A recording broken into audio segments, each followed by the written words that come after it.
Pag-usapan pa natin ang Bagyong Christine kasama si Mobile Journal Francis Orcio.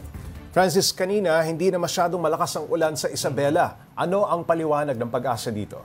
Pops J, dahil nga doon sa, although kahapon nga ay lumapag or kaninang madaling araw naglandfall itong sentro ng severe tropical storm Christine sa may Isabela. Ngayon kasi malayo na siya.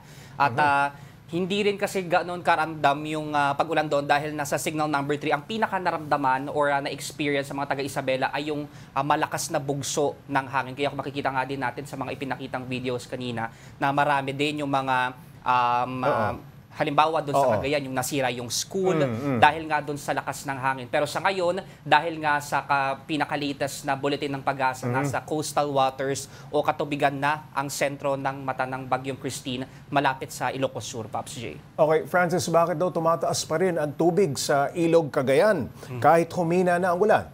Pops J, ito kasing Cagayan or itong area kung saan napapaligiran kasi ito ng iba't ibang bundok. Yung Cagayan kasi ay river basin, kumbaga. Kumbaga saluhan siya or dito napupunta yung mga tubig mula sa bundok. Okay. Halimbawa, mga bundok sa Nueva Vizcaya, sa Aurora, Isabela, at doon siya bumabagsak sa may Cagayan River.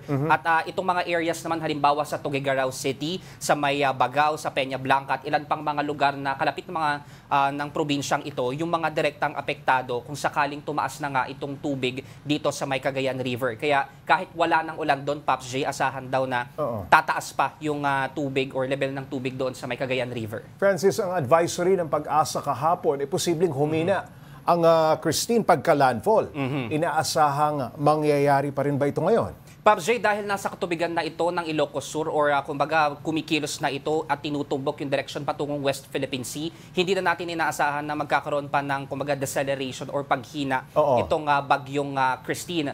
Dahil sabi nga din ng Pag-asa ngayon, posibleng ang makahatak pa siya ng hangin at mas lumakas pa sa mga susunod na oras. Pero sa ngayon din, base naman sa inilabas na latest track and intensity forecast, hindi na natin nakikita yung possibility na mag-enhance ito into a typhoon category. Francis, anong mga lugar ang pinag-iingat ngayon dahil dito sa bagyo?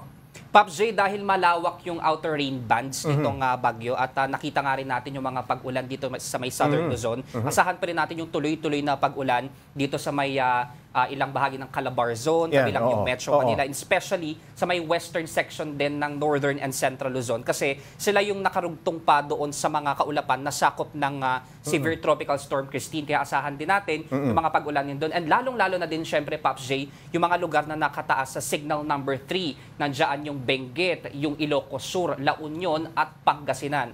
At may balita rin ng matinding pagbaha dyan mismo sa Calabarzon. No? Anong dahilan dito?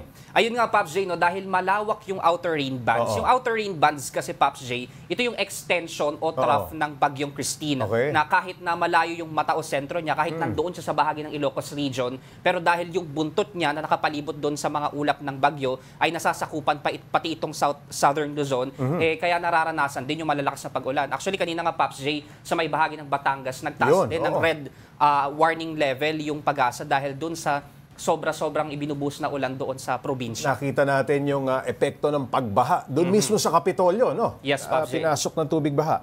Okay, dito sa Metro Manila, pabugso-bugso na lamang ang pagbuhos ng ulan.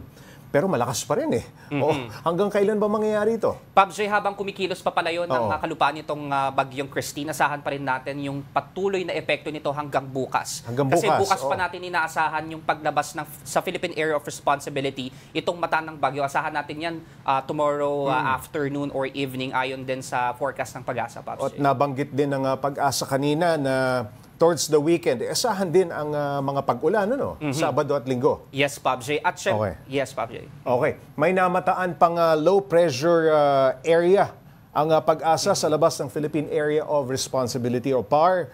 Magiging bagyo ba yan, Francis? Pops J, ito nga, no, yung may dalawa na, kasi kaninang umaga may isang LPA na binabantayan ng Pag-asa. Ngayon, naging dalawa na. Yung sunod-sunod, low pressure area. Yes, Pops J. At yung isang low pressure area, although parehas silang nasa layong mahigit 2,000 kilometro pa sa may southern Mindanao, pero yung possibility or chances na maging bagyo ito, yung isa ay mataas daw, Pops J. Mataas ang possibility na maging bagyo. Yes, Pops J. And in the next 3 days, wala pa naman daw itong magiging direct effect or kumbaga magkakaroon ng pag-ulan dito sa bansa. Pero asahan daw natin na early next week by Monday or Tuesday, yung mga pwedeng pag-ulan na maaari maranasan dahil dun sa trough o extension. Magiging nitong, malinaw na. Dalawang low pressure area. At Pops J, mataas yung tsansa na maging bagyo ito. Ayun, yan ang tinututukan ng Pag-asa. Maraming salamat, Mobile Journal Francis Orsio.